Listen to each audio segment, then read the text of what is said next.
Welcome to the third lecture in the series on environment and media. This lecture is on covering the environment, practices and challenges.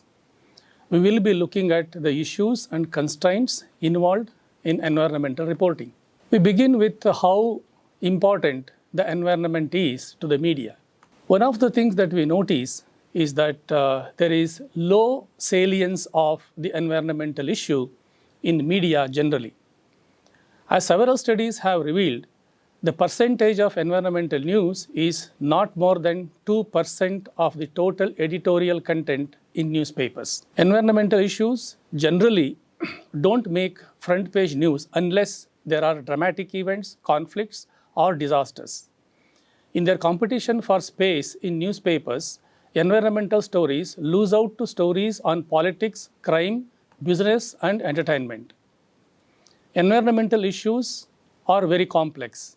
They are related to science, economy, politics, health, culture, and also beliefs of the people. They demand a lot of time and resources. Obtaining facts and verifying them before publication is a time-consuming process. It may take several days and weeks to produce one good environmental story. Many publishers do not want to spend that much of time on environmental reporting. Some journalists write environmental stories on their own initiative, spending their own money and time. One of the reasons why many of the environmental problems are not reported is that they are not visible to the human eye. Air and water pollution, depletion of ozone layer, nuclear contamination, all these cannot be seen and they provide no dramatic news. Marketing priorities influence the content. Editors are pushed to a corner and are seriously limited in their freedom to decide the content of their own newspapers. And this has been happening in recent years in more frequency. And newspapers have been cutting down their staff strength in recent years. When downsizing of the workforce takes place in order to reduce expenditure, environment becomes a casualty. Journalists are preoccupied with covering conventional news stories. They are busy covering the routine, news events. Environment is not part of the mainstream political discourse in India. Environmental issues are hardly found on the manifestos of political parties. Ecologist Madhava Gadgil and historian Ramachandra Guha, in their book Ecology and Equity, say that a politician's interest in environment is inversely correlated with the size of his constituency. The bigger the size of the constituency, the lesser the interest the politician has in environmental issues. A member of parliament has lesser interest than the member of a legislative assembly. A member of legislative assembly has lesser interest than the member of a Jilla Panchayat. And a Jilla Panchayat member has lesser interest in the environment than a Gram Panchayat member. So one of the factors that is very important here is the media industry nexus. Some of the large corporations that own polluting industries either own media or have made substantial investment in them. There are also advertisers who pump in a lot of advertising money into the media. In their zeal not to antagonize advertisers, editors may either avoid stories or may carry them in an insignificant place in their newspapers. Usually, junior reporters are sent to cover environmental stories these days. That itself is an indication of the low priority media give to environmental news. The junior reporters may lack training and experience in fully comprehending complex environmental issues. Now let us look at what is the orientation of the environmental news content. There is actually event orientation in coverage. Events are the principal diet of a journalist and account for the overwhelming majority of the stories. Journalists usually file reports when irate citizens protest against pollution, when a government announces a decision, when a lawyer files a suit, when individuals go on fast, when clashes occur between the protesters and the police, and when courts deliver judgments. While event-centered media coverage may help raise public awareness about environmental topics. It is focused on discrete events rather than on contexts in which they occur. Once the event is over, the issue is forgotten until it emerges with another event. The media tend to give news consumers the impression that individuals and institutions are responsible for a problem rather than the processes. Besides, event orientation gives very little scope for the journalists to interpret, and it absolves them from the responsibility of presenting comprehensive and analytical stories. But events can be turned into great opportunities to change environmental behavior of the people. A single event can be connected to the larger issues. Going beyond the event to provide an analysis with facts and figures is important. The celebration of the Earth Day can be used to present the realities about climate change that causes floods and droughts. At the time of Deepavali, public awareness can be created about pollution while highlighting the health hazards of burning of crackers. So, a lot of things can be talked about when certain days are celebrated, especially the Earth Day, which is celebrated on April 22nd of every year. Event-oriented environmental news coverage is often characterized by conflict between individuals or institutions or nations. This happens because the media still value people and ideas in conflict more than conditions and trends that are omnipresent. Environmental coverage is often reduced to a conflict of authorities and even personalities quoted in the media. The focus is on the conflict and controversy rather than on long-term trends. There is a general absence of follow-up of stories. Follow-up stories are needed to provide greater depth to the issues related to the event. When disasters happen, they make front page news, but that is not enough. An analysis of factors that cause them and the possible ways of preventing them in future becomes necessary. However, there is hardly any time left for investigating issues and prepare analytical reports as journalists are busy covering the routine.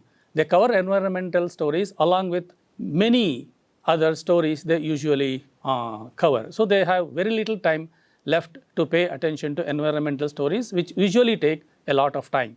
Now, one of the things that we observe in media is that many of the environmental issues and environmental controversies are put in development versus environment frame.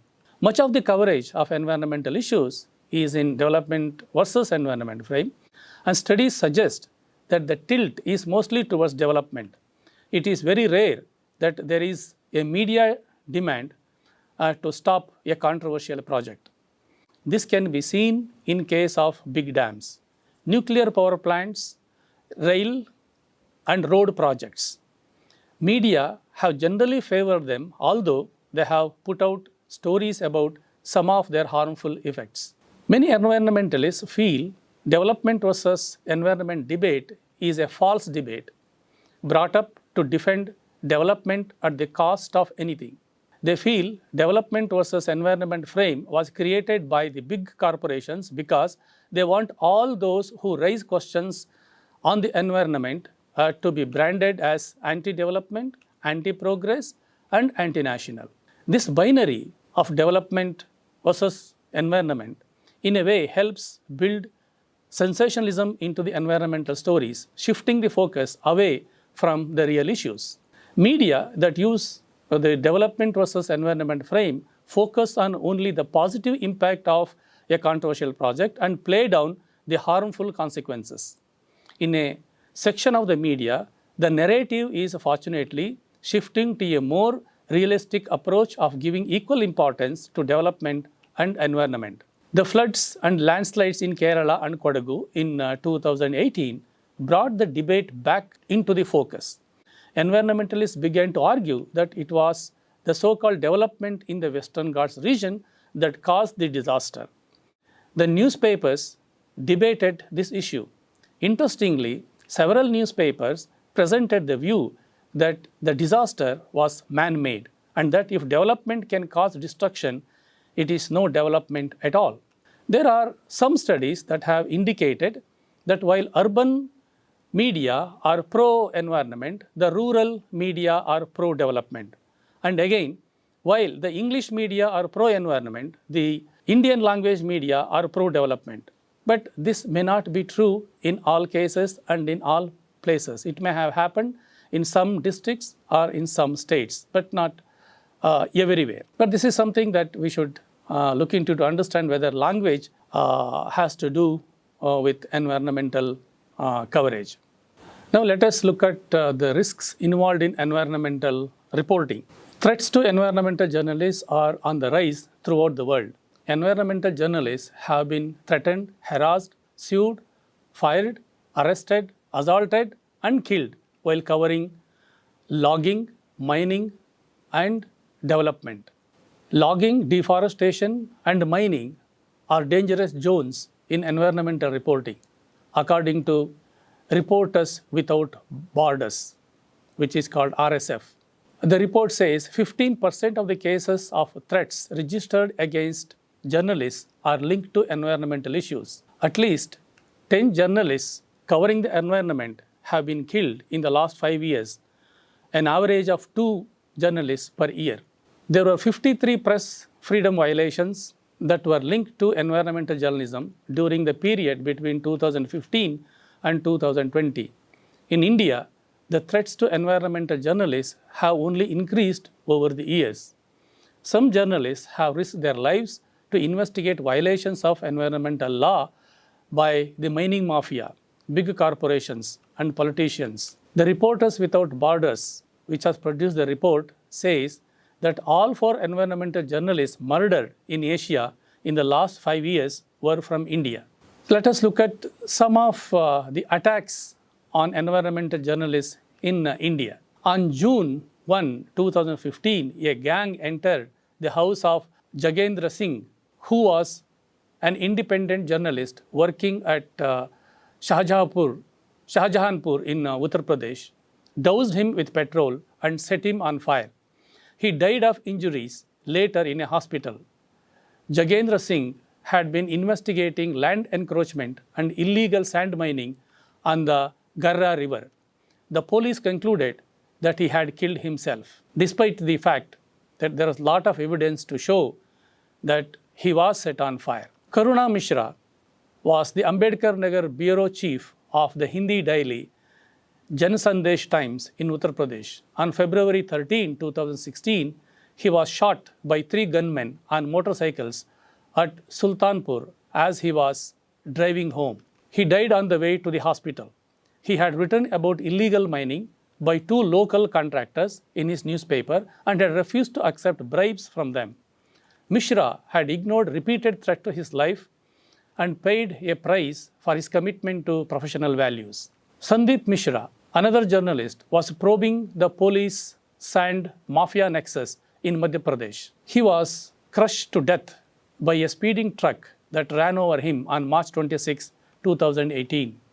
He had conducted a sting operation in which a police officer was shown receiving bribe from the sand mafia. Mishra had filed a complaint with the police about a threat to his life, but no action had been taken. On June 19, 2020, Shubham Mani Tripathi, who worked for the Kanpur-based Hindi daily Kampu Mail, was allegedly killed at the behest of the sand mafia and land grabbers in the Unnao district of Uttar Pradesh. Tripathi had written to the state authorities that he had been threatened by the sand mafia. He had also said in a Facebook post shortly before his murder that there was a threat to his life because of his investigation into the illegal sand mining and land grabbing. Reporting environmental issues involves risk because it often requires a journalist to travel to remote communities and confronting those who wield political power and control bureaucracy. The risk can be reduced if journalists make a collective effort to write about environmental issues without looking for exclusive stories. If all of them join together and highlight the same issue, then all of them would be safe. In the absence of such a collective effort, the industry and the bureaucracy continue to exert pressure on the media to abstain from investigating environmental issues. The problem here is that if only one person, one journalist is writing about an issue, then he will be targeted by people like Sand Mafia. So it's better for them to organize themselves and then put out stories about a particular issue consistently so that all of them are protected. Then let us look at the lack of specialization and training that we find in environmental journalism. One of the questions often asked is whether journalists reporting on environmental issues have the necessary knowledge, training, and the skill to understand, investigate, analyze, and present environmental issues. In most parts of the world, specialization in environmental reporting is lacking, while specialists are reporting on civil aviation, lifestyle, travel, eating out, and so forth. So there are reporters reporting on all these, but there are very few reporters who report only on environmental issues. There are no designated environmental reporters in the Indian media, although many newspapers have some reporters who regularly write on matters related to the environment. Training and orientation to young people entering the profession is lacking in most media. The orientation programs run by some newspapers for the young recruits do not include a component that sensitizes them to environmental issues. Media houses that have been downsizing their staff strength do not send their reporters for short-term training programs and workshops on environmental reporting. Even when there are journalists with master's degrees in subjects related to environment, they are assigned to cover subjects unrelated to their areas of specialization. In media organizations, it is mostly generalists who occupy higher positions and become editors, not the specialists who may have spent years gaining deeper knowledge in a particular area. Of course, there are a few exceptions, like the case of D.S who passed away in March 2019. He was the only environmental journalist in the mainstream Indian media who rose to the position of the editor. He became the editor of the Sunday magazine of the Times of India and later the resident editor of the Indian Express, Mumbai. He was the founder president of both the Indian Federation of Environmental Journalists and also the International Federation of Environmental Journalists. He was an internationally known environmental journalist. It is very rare that we find people like Daryl DeMonte occupying higher positions in newspapers or television channels. In the late 1980s, some journalists and concerned citizens in Bangalore would hold informal discussions on every Sunday with noted environmentalists and scientists at a park in Bengaluru. These discussions would help journalists understand issues related to science, environment, and society. Some complex issues used to be discussed threadbare so that journalists had a comprehensive understanding of issues before they wrote their stories. Such discussions are absent today. In fact, more and more such discussions are needed, but we don't see that kind of discussion taking place now. NGO leaders claim that many journalists are not well informed about major reports and policies concerning the environment.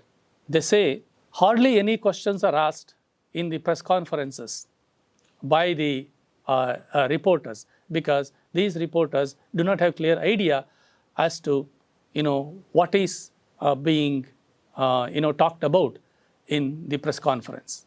They believe that orientation towards reporting the environment, if not formal training, is a must to ensure that the media present issues in proper perspectives. The Center for Science and Environment at Delhi, which publishes the Down to Earth magazine, conducts workshops on several topics. Several journalism departments offer courses in environmental journalism. Independent environmental journalists have been conducting workshops and short-term courses. Shivananda Kalave of Sirsi in Uttara Kannada district of Karnataka has been running short-term courses in journalism for the last 17 years. He has been a very successful development journalist in Karnataka. And one of the objectives of the courses he runs is to sensitize young people to environmental issues. So this has been a successful experiment in grassroots journalism. More of such workshops and short-term courses are actually needed for journalists who have been reporting on environmental issues. Now there are problems in environmental reporting because there are scientific uncertainties involved. A journalist has to deal with scientific uncertainties. One of the key challenges an environmental reporter faces is scientific uncertainty about some environmental issues. There are claims and counterclaims on the causes and consequences of environmental problems and how to deal with them. There are disagreements between scientists, journalists, and activists with regard to what is scientific and what is not scientifically correct. There is also lack of unanimity among scientists themselves. There are arguments from both sides. Experts disagree about interpretations and applications of research and how to manage environmental trade-offs. One of the challenges of environmental reporting is dealing with the conflicting claims made by scientists and activists. Even when there is adequate scientific evidence to establish a link between radiation and cancer, air pollution and lung infections, water contamination and diseases, there are some sections of scientists who dispute the link. One controversial area on which there has been an international debate is climate change. Some studies have shown that the media, in their reporting of climate change, have spread skepticism about the issue among their audiences by giving undue importance to the minority opinions that dispute the causes of climate change. So there have been many groups around the world which have been challenging the claim that climate change is happening and that it is causing a lot of environmental problems. The challenge for a journalist in reporting risk and uncertainty is to work towards a balance between scientifically accurate information and journalistic norms about what makes something newsworthy. Linking health issues to pollution requires a deeper and detailed analysis. A study by the Center for Science and Environment in 2001 found that spraying of the pesticide endosulfan on cashew plantations had caused health disorder, including physical deformities and mental retardation. But pesticide industry was denying it, saying that the health disorders were caused by inbreeding, by background radiation, and because of poor nutrition levels. Several people in the KSAWU district of Kerala are still suffering from many deformities and also mental retardation. Although some compensation has been given, concrete action has not yet been taken. In fact, media did report very widely about the effect of using endosulfan over a long period of time on the environment and on the health of the people living in the villages of KSAWU district. Scientific explanation remains incomplete when contributing factors are not fully investigated. The media in the Uttarakhand district of Karnataka have been reporting about the increased incidence of cancer in the villages around the Kaiga nuclear plant, but the scientists have been denying it. Scientists have often accused the media of carrying poorly researched articles and sensationalizing environmental issues. Consulting scientists to explain certain contested claims is important. Authority and credibility in environmental reporting can be achieved only by sourcing information from scientists and scientific institutions of good standing. A journalist is expected to present before the readers what the experiences of the people are and also what the scientific community's views are without creating panic among the people by highlighting questionable evidence. It is essential that different points of view are presented in their proper context, and an indication is provided as to on which side of an issue a greater weight of scientific evidence lies. Now, let us look at what sources are used in environmental stories. Sources play an important role in constructing the environmental agenda. They exercise substantial control over stories and, in fact, over story frames. Although powerful sources become over-accessed by the media and work as primary definers of key issues, media do use environmental activists and other independent sources in their news stories. The most common source of information found in environmental stories are officials, industry representatives, environmental groups, and activists. Environmental reporters tend to receive more public relations material than the reporters on regular beats. A lot of pre-packaged material comes from the state agencies and corporate houses or through their front groups and think tanks. A typical reporter spends much of his time covering breaking stories, attending routine meetings and press conferences, and rewriting press releases. The reliance on official sources and promotional materials coming from corporations in part explains the extent to which sources influence story frames. Several studies have shown that in media coverage of environmental news, government officials are the predominant sources, followed by scientists or experts. They are regarded as authoritative and reliable sources providing accurate information. Although environmental groups and activists often raise key environmental questions and attempt to garner media attention, they receive lesser importance as sources as compared to officials and experts. What officials say is usually taken as a fact, while any information given by the other sources is looked at with a lot of skepticism. NGOs put out a lot of written and visual material to present their perspectives to the media persons. Some journalists who regularly interact with environmental groups and sympathize with their cause tend to use them as sources more often. Environmental groups that are ideologically more neutral are likely to be quoted as sources of news more often than those who are ideologically oriented. Even though journalists and broadcasters tend to regard official sources as the authentic sources, the environmental groups have managed to attain a fair amount of media coverage.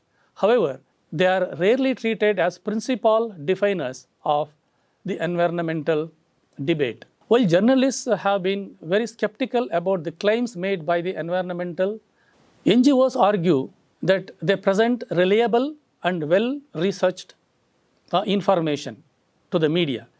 Journalists' lack of trust in non-official sources is reflected in the way their statements are quoted in news stories. Officials and experts in quotes say, explain, assert, and clarify, whereas non-official sources claim, argue, allege, contend, and charge. This raises doubts in the minds of the readers about the reliability of the statements of the non-official sources. In contrast, the statements of the officials are quoted as facts because officials always say, whereas activists always claim, allege, contend, and argue. These how they are quoted in newspapers and other media. Some journalists argue that one should not read too much into these terms as they are common in reports of daily newspapers. They say their use of terms like claimed, alleged, contended, argued does not mean that the story is leaning towards the official sources and that only they are credible. They also say that readers often pay a lot of attention to claims and allegations of activists and do not always believe what officials say to be true. Journalists are also of the view that environmental NGOs have extreme views and are not even prepared for a debate. They also feel that the NGOs have done amazing work at the grassroots level but there are a lot of disagreements among themselves. While the NGOs may succeed in getting space and time in media, the project-affected persons are ignored as sources. It's very rare that the project-affected persons are interviewed. Very few journalists today go to the field and gather first-hand information. They tend to depend on sources that are easily accessible. That's why it's very rare that we find a person who has been displaced by a dam is, as quoted in newspapers. So such people's statements are rarely quoted in media. So the affected persons are almost absent in news stories. In fact, there is a need to hear the stories of displacement from the people who have been displaced, or people who have been thrown out of their homes. So source diversity is important for comprehensive and meaningful coverage. It is important that journalists get the views of persons representing diverse groups. Of course, there are digital media sources available today, but they can contain a lot of misleading information. So there is always a question of credibility about the information that is available on the digital media. So we have come to the end of this lecture. There are books and chapters in books which can be referred. There is a chapter titled Source Media Relations, the Production of the Environmental Agenda, written by Anderson in Hansen's book, The Mass Media and Environmental Issues. It was one of the first books on the environment and media. There is a book by Bhattabyal. It is titled Environment, Politics and Activism, the Role of Media. It contains articles by different experts, journalists and activists.